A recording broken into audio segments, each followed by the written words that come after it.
Over the past 3 years, I have spent many hours, many hours planning, executing, and posting content for my handmade business, LV Collection.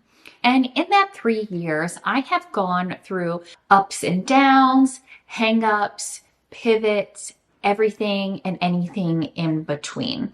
And throughout all of that time, burnout just became something that was going to happen. I'm sure you have felt this, especially if you are a handmade business owner yourself. You're trying to do all of the jobs at the same time, but feeling hopeless in doing any of them right and judging yourself based on your last post's performance or your last collection drop's sales numbers. And of course, we do need to monitor those things to kind of see what we are successful with, but they lead us to burnout. So what can you do when you're feeling burnt out? How can you get back into the groove, into that passionate era that you had before that caused you to start this business in the first place? These are all of the things that I do every time I start to feel like I want to quit my business. Let's get into it right now. Now, before getting into what you can do if you feel like you want to quit, I just wanted to kind of rattle off a few things that I have noticed in myself and other brand owners that are causing them and myself to want to quit in the first place.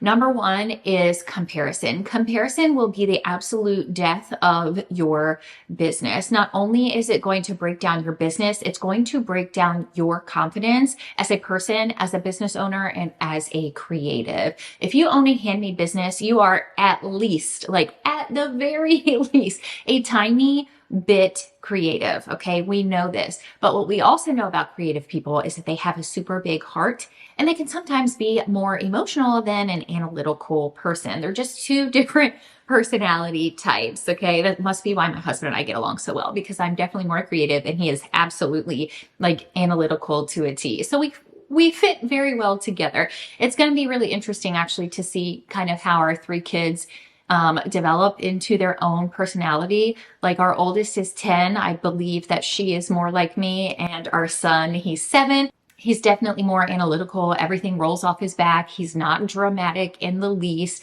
And then we have our 3-year-old who's going to be just the wildest of wild cards. If you have a third child, I feel like you know exactly what I'm talking about there. But anyway, back to the point. Yes, creative people tend to be a little bit more emotional, and things like comparing yourself to others will weigh more heavily on you. So if you're a person that likes to doom scroll social media in the middle of the night when one of your kids has woken you up and won't go back to sleep, pointing at myself here for this one, then I would say you should stop doing that, right? Don't compare yourself to someone else's journey. And you hear this all the time. Don't click off because you think that this is super vague advice. But I want you to know how true that really is. I was so much happier and felt so much more successful when I stopped looking at everyone else's social media that had more followers than me, more YouTube presence than me, was making more money than me. Allegedly, because who really knows, right? You can say whatever you want on social media. It doesn't make it true. I perceived a lot of people to be more successful than me, and that definitely caused me to burn out and feel hopeless in my own business. Another thing that leads to burnout, which again, I myself have been guilty, I swear I could talk about this for hours because I do it all myself. The other big, like major indicator of an impending burnout is not having systems in place to help you along your journey. If you are indecisive, if you like to spend 5 years researching something before ever even starting it, if you have too many ideas and are like squirrely here, there, and everywhere, those things are eventually going to lead you to burnout. Okay. There's no avoiding it. If you're trying to be 20 different places, 20 different businesses, and 20 different things at the same time, you're not going to find success in any of those. And again, that goes back to our like emotional piece that we talked about earlier. So what do I do when I feel like I want to quit? let me lay it on you. Okay. Now, before I tell you all of the things that I do to get back into a groove when all I want to do is quit, I thought I should introduce myself so you know exactly who you are talking to and who is giving you this very important advice. Okay. My name is Sarah. I own LV Collection. It is a product-based business turned into kind of a little educational hub, if you will. And my purpose here on YouTube especially is to help handmade product business owners kind of clarify and add strategy to their own business so you can stop winging it and start formulating, start positioning, and sell your products with clarity, with confidence, and just a true plan in place. If you are extremely indecisive, I can help you, okay? Because I have been there, done that multiple times. If you're a squirrely business owner, this is the place for you. I'm not trying to brag on myself, but I have been through it plenty. I have grown so much over the years, which you can actually watch happen here on YouTube. I post every Sunday and I have been for years. So you'll be able to see the growth and progression of my own self and decision-making abilities as the years have gone on. And most of all, I think that from an emotional standpoint, I want to help people feel like empowered as a business owner. We're creating a path here. We're creating a path together through video, through services, through courses, through master classes that can help you narrow down your focus and really truly grow. And yeah, so that's just a little bit about me. So anyway, let's dive back into the purpose of our video. Here are all the things that I do when I want to quit. The first one, probably pretty standard, right? But I feel like I need to mention it because I notice a lot of other people that give handmade business advice, especially, will tell you that you should push through it and you should keep going. This is your business and you have to show up for it every day. And while I appreciate that standpoint and that advice, and in certain circumstances agree with it, I don't think that as a handmade business owner, as a business owner of something grounded in a true passion for you, that it makes sense for you to continue to push through when you just want to stop. What you need to do instead, or what you should do instead, sorry, I'm not trying to like boss you around or anything, but what you should do instead is take a couple days off. You might not need to take a couple days off of everything, but you might need that time off. Picture your summer vacation, right? You take vacations for a reason, to take a break and then come back with a fresh set of eyes ready to hit the ground running. That's exactly what you do when you go on vacation. And it makes sense to need this from your business. If I feel like I'm teetering on the edge, I stop. I take a step back. I walk away from whatever it is, and then I come back a couple of days or a week later and find that I'm much happier to be in that part. And I feel like this happens to me, not necessarily on the product making side. I love making the products, or on like the fulfillment side of things. But in my particular circumstances, it happens to me a lot with posting on social media. I will post on social media for like 3 weeks straight and then ghost for 2 weeks. And then I have to restart all over again. But honestly, that's just the nature of it, right? I like to take breaks because I think that it helps me reset and refocus. So definitely whatever you need to take a break with, I highly recommend you do that. Protect yourself and protect your passion. Take a break when you need a break. The next thing I like to do when I'm feeling like quitting, and this is like more particularly when I'm feeling super unsuccessful, or if I'm down on myself because I haven't been getting any orders or any requests for wholesale or anything like that. And I think that this is a really, really good thing to do. I like to keep a running list. I have one in my notebook. I'm more of like a pencil paper type of gal. But you could also do this in your planner. You could do this in like a Google sheet. You could do it in a notebook. You could do it on like a list paper. You could put it on your notes app, whatever, floats your boat there. But I like to write a list of successes or milestones whenever they happen to me. Because when I'm having a week where I feel like I'm accomplishing nothing, I'm wasting my time, I'm not growing, I'm doing something wrong, I can look back at that and reflect on it. And you can just have one sheet, like start it today and continue it on. And eventually you'll have an entire notebook full of your successes that you can reflect on. It's really great to have them as like a running list and not have them as like, in 2020, I was able to sell 30 candles or whatever. In 2024 is not a separate thing. It should be running over the course of your entire business history so you can look back and see how far you have grown. When I look at my list of successes, it is really surprising to me how many of them I forget, because most people, if you're like me, most people are chasing the next one without remembering where they came from. And I think that that's super detrimental to not only your like personal mindset, but your business mindset as well. The next two kind of go hand in hand, so I'll talk about them in tandem. When I want to quit my business, what I like to do is make something special for myself. So I'll show you my most current example. The last thing I made for myself was this perfume here. And I actually did make a video on it. It is the Fleur viral body spray combo, the vanilla skin and heavy cream. I made a dupe version of it using dupe fragrances and Makesy products and combined them into one little bottle and made this bottle of perfume for myself. I cannot wait to try it. Right now it is still curing. So I have sprayed it a few times, but I haven't like officially worn it because I want to give it the proper cure time amount, right? I want it to be the best possible product it can be. So I made this for myself. I don't intend to sell it. I honestly don't intend to sell it.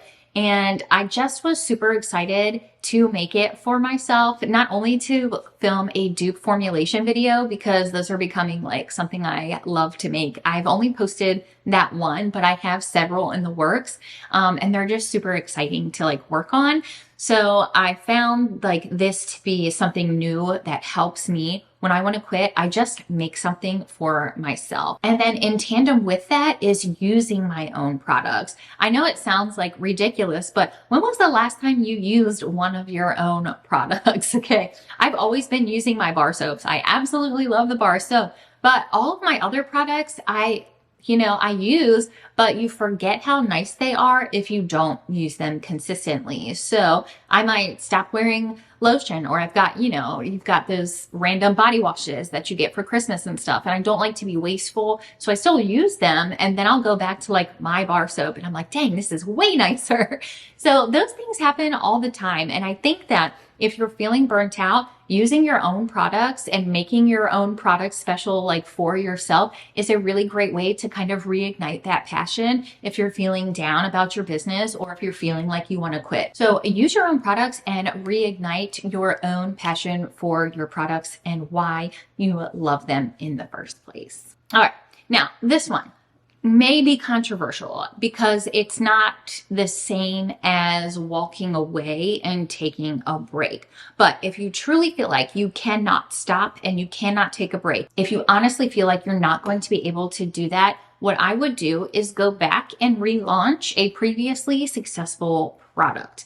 That does two things for your business. One, it takes a little bit of that weight off of your shoulders. You have tested it in your specific market before, so you know that it will sell. Two, you should have, if you sell, like, for example, if you sell on a website, you should already have that listing up on your website. So it would only take a little bit for you to like republish it if it was something that you took down for a little while. The seasons, as they start to repeat, this would be really great, honestly, for a seasonal favorite as well. Very low level, but you could find more successes in it. And of course, when we have successes, we're happy and feeling less burnt out, right? Feeling less like we want to quit when we're making sales. So you can just relist the item, remake the item, really help you feel better about your business and less like you want to burn out. No, I said that it helps in two ways to relaunch an old product. Oh, that's what it was.